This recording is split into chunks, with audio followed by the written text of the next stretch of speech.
Hi friends, welcome back to my YouTube channel. ಎಲ್ಲರೂ ಹೇಗಿದ್ದೀರಾ? ನಾನು ಕೂಡ ಸೂಪರ್ ಆಗಿದ್ದೀನಿ. ನೀವು ಚೆನ್ನಾಗಿದ್ದೀರಾ ಅಂತ ಅಂದ್ಕೊಂಡಿದ್ದೀನಿ. ನಾನಿವತ್ತು ಫಿಶ್ ಸಾಂಬಾರು ಹೇಗೆ ಮಾಡೋದು ಅಂತ ತೋರಿಸ್ತಾ ಇದ್ದೀನಿ. ಒಂಥರ ಡಿಫ್ರೆಂಟ್ ಆಗಿದೆ. ನಮ್ಮ ಮನೇಲೇ ಒಂಥರ ನಾವು ಫಿಶ್ ಸಾಂಬಾರು ಮಾಡ್ತೀವಿ, ಆದರೆ ಇದು ನನ್ನ ಫ್ರೆಂಡ್ ಹೇಳ್ಕೊಟ್ರು ಅಂತ ಈ ಥರ ಟ್ರೈ ಮಾಡಿದೆ. ತುಂಬ ಸಖತ್ತಾಗಿ ಬಂದಿತ್ತು. ತುಂಬ ಟೇಸ್ಟಿಯಾಗಿ, ಈಸಿಯಾಗಿ, ಕ್ವಿಕ್ಕಾಗಿ ಮಾಡ್ಕೋಬೋದು. ತುಂಬ ಚೆನ್ನಾಗಿರುತ್ತೆ. ಒಂದ್ಸಲ ಈ ಥರ ಟ್ರೈ ಮಾಡಿ, ಪದೇ ಪದೇ ಮಾಡ್ಕೊಂಡು ತಿಂತೀರಾ, ಅಷ್ಟು ಸಖತ್ತಾಗಿತ್ತು.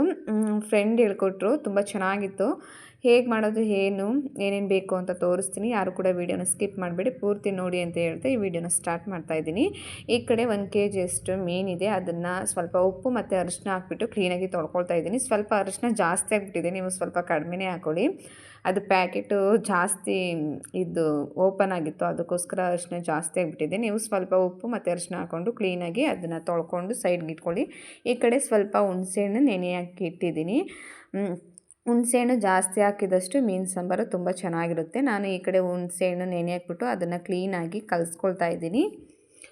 ಈಗ ಹುಣಸೆಹಣ್ಣೆಲ್ಲ ಕಲಿಸ್ಕೊಂಡು ಅದನ್ನು ಕೂಡ ಒಂದು ಸೈಡ್ಗೆ ಅಂತ ಎತ್ತಿಟ್ಕೊಂಡಿದ್ದೀನಿ. ಈಗ ಮಸಾಲೆ ರುಬ್ಬಕ್ಕೆ ಅಂತ ನಾನು ಒಂದು ಮಿಕ್ಸಿ ಜಾರ್ ತೊಗೊಂಡಿದ್ದೀನಿ. ಅದಕ್ಕೆ ಒಂದು ತೆಂಗಿನಕಾಯಿಲಿ ಒಂದು ಓಳ್ದಷ್ಟು ದೊಡ್ಡ ಓಳದು ತೆಂಗಿನಕಾಯಿ ಕಟ್ ಮಾಡಿ ಹಾಕ್ಕೊಂಡಿದ್ದೀನಿ. ಸ್ವಲ್ಪ ಲವಂಗ ಹಾಕ್ಕೊಂಡಿದ್ದೀನಿ. ಒಂದು ದೊಡ್ಡ ಸೈಜ್ದು ಈರುಳ್ಳಿ ಹಾಕ್ಕೊಂಡಿದ್ದೀನಿ. ಮತ್ತು 2 ಪೀಸದಷ್ಟು ಚಕ್ಕೆ ಹಾಕ್ಕೊಳ್ತಾ ಇದ್ದೀನಿ. ಮತ್ತು ಒಂದು 3-4 ಟೊಮಟೊ ಕೂಡ ಕಟ್ ಮಾಡಿ ಹಾಕ್ಕೊಳ್ತಾ ಇದ್ದೀನಿ. ನೀವು ಶುಂಠಿ ಬೆಳ್ಳುಳ್ಳಿ ಪೇಸ್ಟ್ ಆದರೂ ಹಾಕೋಬೋದು, ಇಲ್ಲಾಂದರೆ ಶುಂಠಿ ಬೆಳ್ಳುಳ್ಳಿನಾರು ಕೂಡ ಹಾಕೋಬೋದು. ನಾನು ಶುಂಠಿ ಬೆಳ್ಳುಳ್ಳಿ ಪೇಸ್ಟ್ 2 ಮಿಕ್ಸ್ ಮಾಡಿ ಹಾಕ್ಕೊಂಡು ಇವಾಗ ರುಬ್ಕೊಳ್ತಾ ಇದ್ದೀನಿ. ರುಬ್ಕೊಂಡಾದಮೇಲೆ ಮತ್ತೆ ಅದಕ್ಕೆ ಕೊತ್ತಂಬರಿ ಸೊಪ್ಪು ಮತ್ತು ಧನಿಯಾ ಪೌಡ್ರು ಮತ್ತು ಅಚ್ಕಾರದ ಪುಡಿ 2 ಕೂಡ ಮಿಕ್ಸ್ ಮಾಡಿ ಒಂದು 2 ಟೇಬಲ್ ಸ್ಪೂನಷ್ಟು ಹಾಕ್ಕೊಳ್ತಾ ಇದ್ದೀನಿ. ಇವಾಗ ಮಸಾಲೆ ಕೂಡ ರುಬ್ಕೊಂಡು ರೆಡಿ ಆಗಿದೆ. ಇವಾಗ ಇದನ್ನು ಒಂದು ಸೈಡ್ಗೆ ಇಟ್ಕೊಂಡು ಈ ಕಡೆ ಒಂದು ಪಾತ್ರೆ ಇಟ್ಕೊಂಡಿದ್ದೀನಿ. ಪಾತ್ರೆಗೆ ನಾನು ಸ್ವಲ್ಪ ಎಣ್ಣೆ ಹಾಕ್ಕೊಂಡಿದ್ದೀನಿ. ಎಣ್ಣೆ ಎಲ್ಲ ಚೆನ್ನಾಗಿ ಕಾದಾದಮೇಲೆ ಇದಕ್ಕೆ 2 ಹಸಿಮೆಣ್ಸಿಕಾಯಿ ಹಾಕ್ಕೊಳ್ತಾ ಇದ್ದೀನಿ. ಜಾಸ್ತಿ ಏನು ಬೇಡ, ಒಂದು 2 ಹಸಿಮೆಣ್ಸಿಕಾಯಿ ಹಾಕ್ಕೊಂಡು ಸ್ವಲ್ಪ ಕರ್ಬೇವಿನ ಸೊಪ್ಪು ಮತ್ತು ಒಂದು ದೊಡ್ಡ ಸೈಜ್ದು ಈರುಳ್ಳಿ ಹಾಕ್ಕೊಂಡು ಅದು ಸ್ವಲ್ಪ ಈರುಳ್ಳಿ ಕಲರ್ ಚೇಂಜ್ ಆಗೋವರೆಗೂ ಕೂಡ ಚೆನ್ನಾಗಿ ಅದನ್ನು ಫ್ರೈ ಮಾಡ್ಕೋಬೇಕು. ನಮ್ಮ ಕಡೆ ಈ ಥರ ಮಾಡಲ್ಲ. ನಮ್ಮ ಕಡೆ ಬರೀ ಟೊಮೊಟೊ, ಹುಣಸೆಹಣ್ಣು, ಕಾಯಿ ಹಾಕ್ಬಿಟ್ಟು ಬೇಳೆ ಸಾಂಬಾರು ಹಾಕ್ಬಿಟ್ಟು ಮಾಡ್ತಾರೆ. ಆದರೆ ಇದು ಒಂಥರ ಡಿಫ್ರೆಂಟ್ ಆಗಿದೆ. ಒಂದು ಸಲ ನೀವು ಟ್ರೈ ಮಾಡಿ, ತುಂಬ ಚೆನ್ನಾಗಿತ್ತು, ಒಂಥರ ಡಿಫ್ರೆಂಟ್ ಆಗಿತ್ತು. ಅದಕ್ಕೆ ನಿಮ್ಮ ಜೊತೆ ಶೇರ್ ಮಾಡೋಣ ಅಂತ ಮಾಡ್ತಾಯಿದ್ದೀನಿ. ಇವಾಗ ಈರುಳ್ಳಿ ಕಲರ್ ಎಲ್ಲ ಚೇಂಜ್ ಆದಮೇಲೆ ಇದಕ್ಕೆ ನಾವು ಮಸಾಲೆ ರುಬ್ಬಿಟ್ಕೊಂಡಿದ್ದೋಲ್ವಾ, ಅದನ್ನು ಇವಾಗ ಹಾಕ್ಕೊಂಡು ಅದು ಚೆನ್ನಾಗಿ ಎಣ್ಣೆ ಬಿಟ್ಕೊಂಡು ಚೆನ್ನಾಗಿ ಅದು ಬೇಯಬೇಕು. ಆ ಥರ ನಾವು ಚೆನ್ನಾಗಿ ಅದನ್ನು ಮಸಾಲೆ ಎಲ್ಲನೂ ಕೂಡ ಎಣ್ಣೆಲೇ ಚೆನ್ನಾಗಿ ಫ್ರೈ ಮಾಡ್ಕೋಬೇಕು.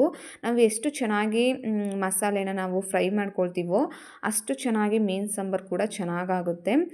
ಇವಾಗ ಇದು ಎಣ್ಣೆ ಬಿಟ್ಕೊಂಡು ಬರೋವರೆಗೂ ಕೂಡ ನಾವು ಕೈ ಆಡಿಸ್ತಾನೆ ಇರಬೇಕು. ಕೈ ಆಡಿಸೋದು ನಿಲ್ಲಿಸ್ಬಿಟ್ರೆ ಅದು ಕೆಳಗಡೆ ಇದಾಗೋ ಚಾನ್ಸಸ್ ಇರುತ್ತೆ, ತಳ ಹಿಡ್ಕೊಳ್ಳೋ ಚಾನ್ಸಸ್ ಇರುತ್ತೆ. ಇವಾಗ ಎಣ್ಣೆ ಬಿಟ್ಕೊಂಡು ಚೆನ್ನಾಗಿ ಇವಾಗ ಅದು ಬೇಯ್ತಾ ಇದೆ. ಇವಾಗ ಇದಕ್ಕೆ ನಾವು ಹುಣಸೆ ರಸನ ನಾವು ಇದು ಮಾಡಿ ಇಟ್ಕೊಂಡಿದ್ದೋ ಅಲ್ವಾ, ಕಲಸಿ ಇಟ್ಕೊಂಡಿದ್ದೋ ಅಲ್ವಾ, ಅದನ್ನು ಇವಾಗ ಹಾಕ್ಕೋಬೇಕು. ಈಗ ನಾನು ಹುಣಸೆ ರಸ, ಈಗ ಇದು ಮಸಾಲೆ ಎಲ್ಲ ಚೆನ್ನಾಗಿ ಎಣ್ಣೆ ಬಿಟ್ಕೊಂಡು ಬೇಯ್ತಾ ಇದೆ. ಇವಾಗ ನಾನು ಇದಕ್ಕೆ ಹುಣಸೆ ರಸನ ನಾನು ಆ್ಯಡ್ ಮಾಡ್ತಾಯಿದ್ದೀನಿ.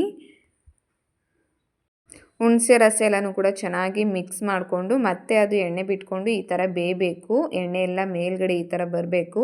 ಆ ಟೈಮಲ್ಲಿ ನಮಗೆ ಎಷ್ಟು ನೀರು ಬೇಕೋ ಅಷ್ಟು ನೀರನ್ನ ಸೇರಿಸ್ಕೊಂಡು, ನೀವು ಗಟ್ಟಿನಾದರೂ ಮಾಡ್ಕೋಬೋದು, ತೆಳುವಾಗಿ ಆದರೂ ಮಾಡ್ಕೋಬೋದು. ನಿಮಗೆ ಯಾವ ಥರ ಬೇಕೋ ಆ ಥರ ಅದಕ್ಕೆ ನೀವು ನೀರನ್ನ ಹಾಕ್ಕೊಂಡು ಸ್ವಲ್ಪ ರುಚಿ ಹಾಕ್ಕೊಂಡು ಅದನ್ನು ಕುದಿಯೋಕ್ಕೆ ಅಂತ ಬಿಡಬೇಕು.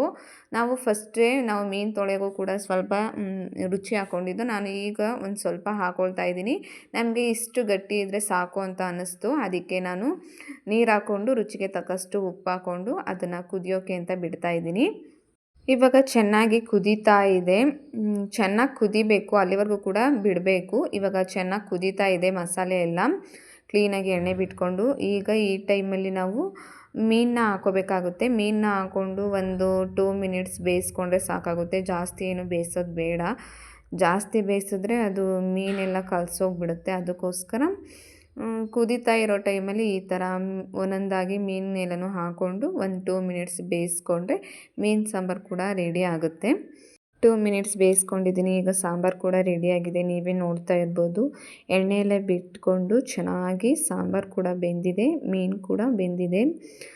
ಒಂದು 2 ಮಿನಿಟ್ಸ್ ಬೇಯಿಸ್ಕೊಂಡ್ರೆ ಸಾಕಾಗುತ್ತೆ, ಆವಾಗ ಮೀನು ಬೆಂದಿದೆ ಅಂತಲೇ ಅರ್ಥ. ಸಖತ್ತಾಗಿ ಬಂದಿದೆ, ನೀವೇ ನೋಡಿ. ಎಣ್ಣೆ ಬಿಟ್ಕೊಂಡು ಚೆನ್ನಾಗಿ ಮಸಾಲೆ ಎಲ್ಲ ಚೆನ್ನಾಗಿ ಸಾಂಬಾರು ರೆಡಿ ಆಗಿದೆ. ಒಂದು ಸಲ ಈ ಥರ ನೀವು ಟ್ರೈ ಮಾಡಿ, ಸಖತ್ತಾಗಿರುತ್ತೆ. ತುಂಬ ಟೇಸ್ಟಿಯಾಗಿ ಡಿಫ್ರೆಂಟ್ ಆಗಿರುತ್ತೆ. ಈ ರೆಸಿಪಿ ನಿಮಗೆ ಇಷ್ಟ ಆಗಿದ್ರೆ ಲೈಕ್ ಕೊಟ್ಟು ಕಮೆಂಟ್ ಹಾಕಿ. ನೆಕ್ಸ್ಟ್ ವೀಡಿಯೋಲಿ ಮತ್ತೆ ಸಿಗ್ತೀನಿ. ಅಲ್ಲಿವರೆಗೂ ಟೇಕ್ ಕೇರ್. ಬಾಯ್ ಬಾಯ್.